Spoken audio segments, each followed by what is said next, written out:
I'll just show the trailer to our game for you to get a rough idea. A long, long time ago, there was a mountain. On the mountain was a temple. In the temple was a monk. He told a story, and it goes like this. Hey there, finally a visitor. I can't believe I'm in Sophie Dumont's mind.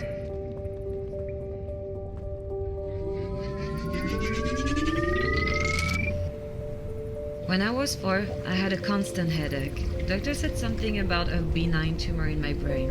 Sophie, you didn't die from that invisible tumor. You died in that car accident. We only knew about his cancer after it was too late. He refused treatment and saved up all the money for me to study music in America. Must have been hard for you, Alex. I know you can't hear me, but I do feel sorry for you.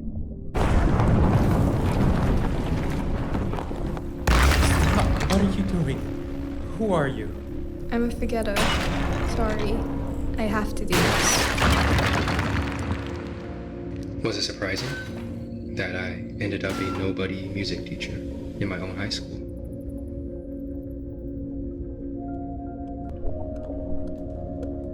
You want to know what's more ruthless than my father? Metronomes that click on forever and ever.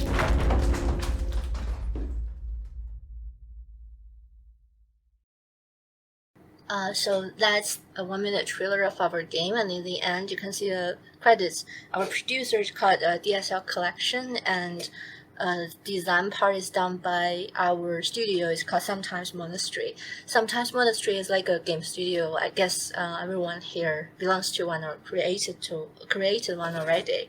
The special case here is DSL Collection. It used to have nothing to do with game or game production or game playing at all. It's a French art collection. And what happened is I used to work in the museum industry, and the head of this collection, who's a French Jewish guy in his 60s, maybe 70s already, and he asked me if we could help him to do a VR museum during pandemics because nobody can access to his art collection. I thought of something else, like instead of a museum or virtual museum, I proposed to make a video game, and strangely he accepted the idea, and that's how we started to make the game. But I actually have some kind of valid reasoning behind this crazy proposal, and I want to show it here just to share or explore a way people from other industry can also step into the game industry, not just in the fashion of doing like gamification or gadget of like something minor to a major thing, but to make game one of the main ways to convey their ideas or messages or information. I should play this. So this is the credit part. That's the art collection. That's us. And you can see the distribution of labor part. We did something that game designers would say. They are visual designer doing a spatial design or environmental space building or something, but we also have something that only appears in art world, like curation. This is because I thought video games could be, for curators, be a space to do art exhibition. For me, the memory of visiting an exhibition is nothing more or less than the memory of playing a video game at all. This idea first hit me. I won't play the video, but I'll tell you the story. So this is a short video of a museum of Egyptian antiques and culture in Italy. And I went there, visited this museum. Maybe I play a little. So you can see the general look. This is your typical Egyptian museum. This one is a bit specially displayed or designed, is that they would put some of the artifacts in a way like a lived experience. Like they put everything in order, so it's like someone was still living in this village, and there's storage room, and that's their field, and these are the slaves who work, and this is somewhere else are the shadis. Is it called shadis? Like small houses where the slaves would live. And when I was visiting this museum, I find myself like a deja vu. I always feel like I've been here before, but of course I haven't, because that was the first time I visited that city in Italy. So I don't know if you have played this game. It's called Pharaoh. It's a 1990s game. Now there's a remake. The game makers are geniuses. I'm sure they hired some experts in ancient Egyptian studies, and they laid out the entire game interface the way an ancient kingdom of Egyptian would be laid out, like the spatial layout, the historical development, how everything links to one another, and they try to keep the original look of the field, the dock, the people, the palace, the cultural wonders, if you want. So that's why when I was in the museum, I felt like I've been here, like exactly inside, not from a God view, but from this kind of 45-degree kind of perspective. So it hits me at that moment, like video game and museum are the same in a way. They're both information processors. Like as video game designers or museum curators, collectors, you get out in the world and select stuff or creative stuff to storage and later present information. Only the technology itself and the medium, the interface differs. Then I was thinking, can we make a video game not for, but as a museum?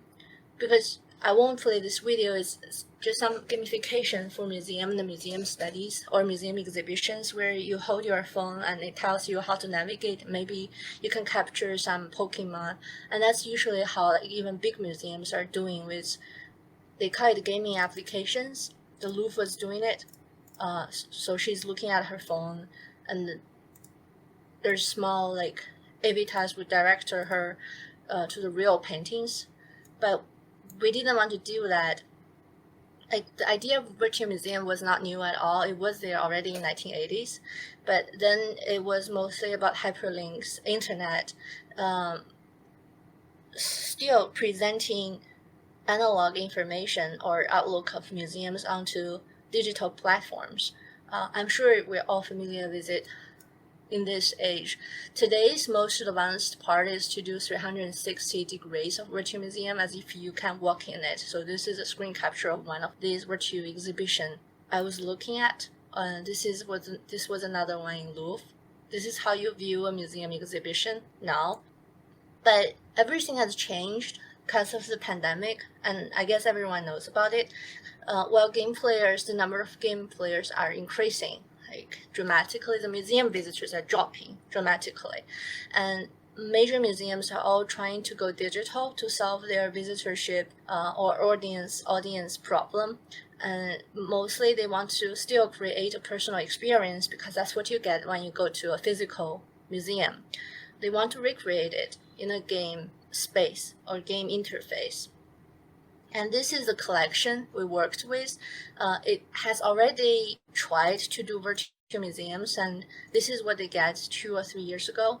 So they put the digital copies of the artwork in these digitally made architectures, and people can walk in it. But you need some kind of VR gadget.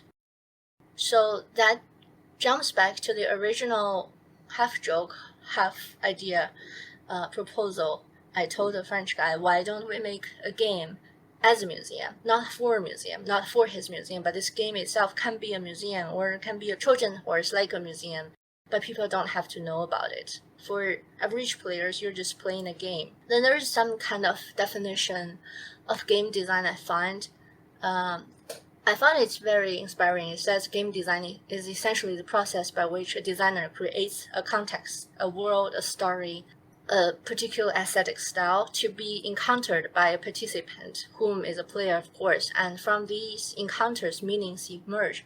But if you are a museum professional and you switch the word designer here to curator or museum professional, it is what exactly a museum does. A museum is where the process by which a curator would create a context to be encountered by a museum visitor, the participant, and this encounter would create meanings for both sides. So we're all game players, and I found some really good games to make examples here.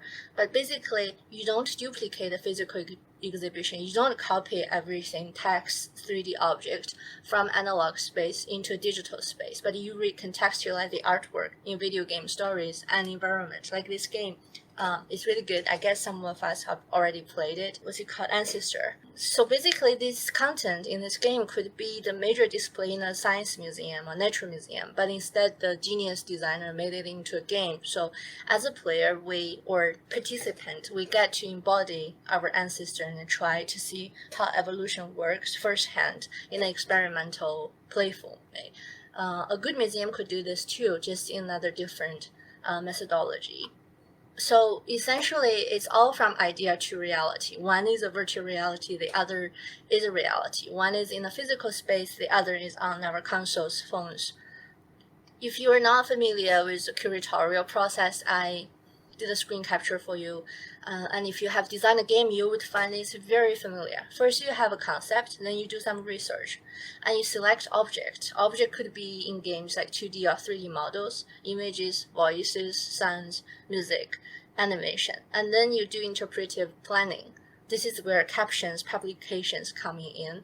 And of course, you do budget and museum too. Then you do the actual design, the development, and then you do programming. Programming here doesn't mean like computer programming, it's mean like public event designing programming. But this is familiar, right? So this is how this game, Together, actually is being made in this thought process. First, we have our own idea. We have some kind of client-made request. We have to make a video game where the story and play have to point to art in general, and artworks from this particular collection in France.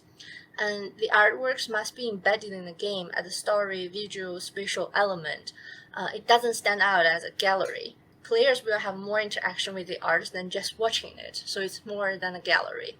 First, we actually had the idea. I wanted to make a game called Art Theft.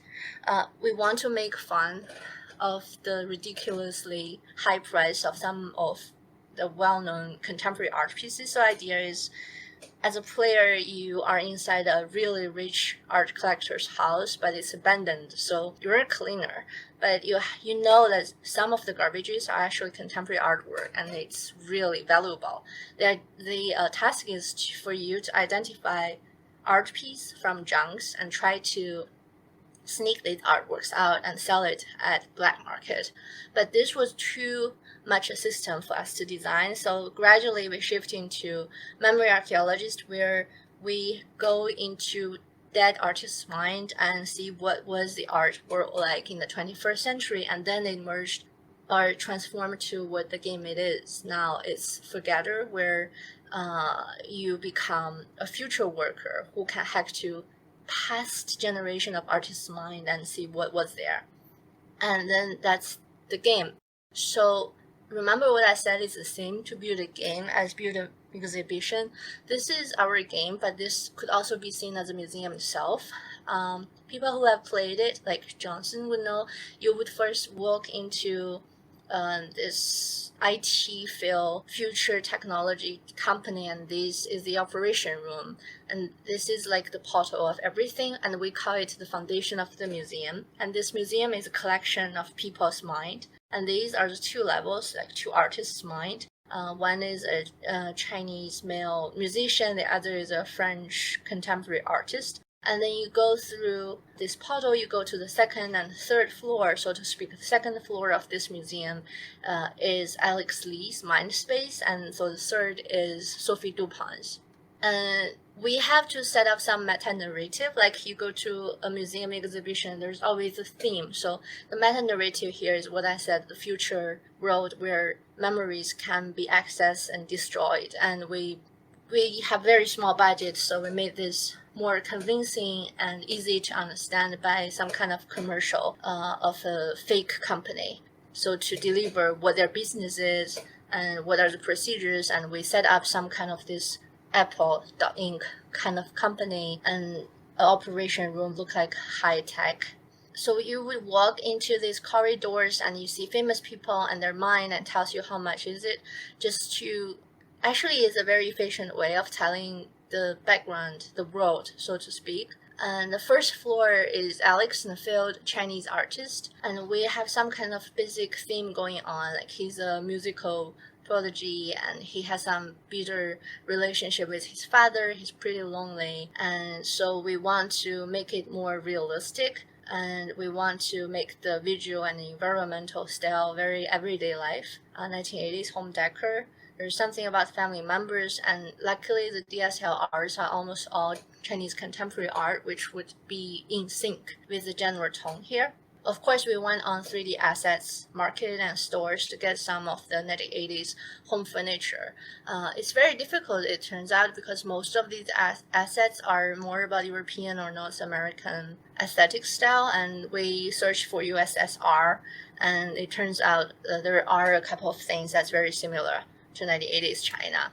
And then we use some real materials, like from Internet Visual Archive, and also I use my family photos because there's no copyright issue for me and it's free.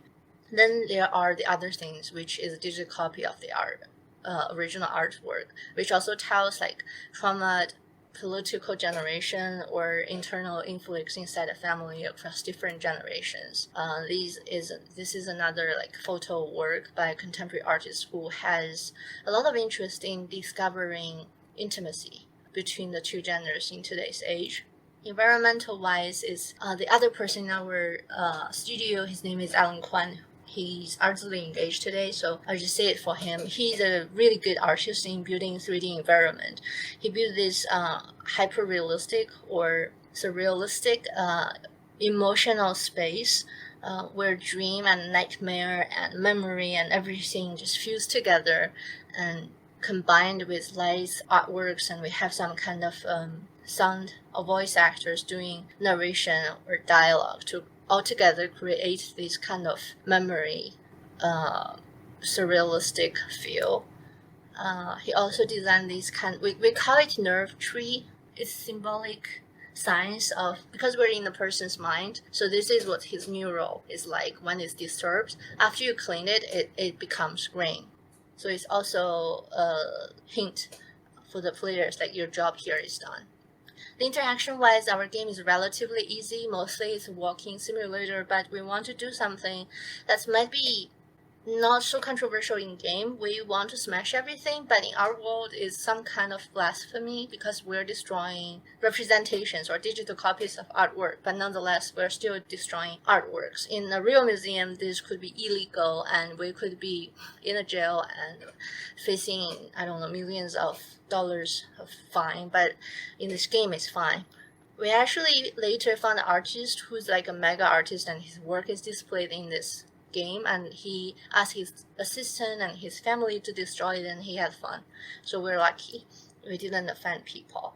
And then I commissioned my friends to make some kind of images that's really needed for our storytelling.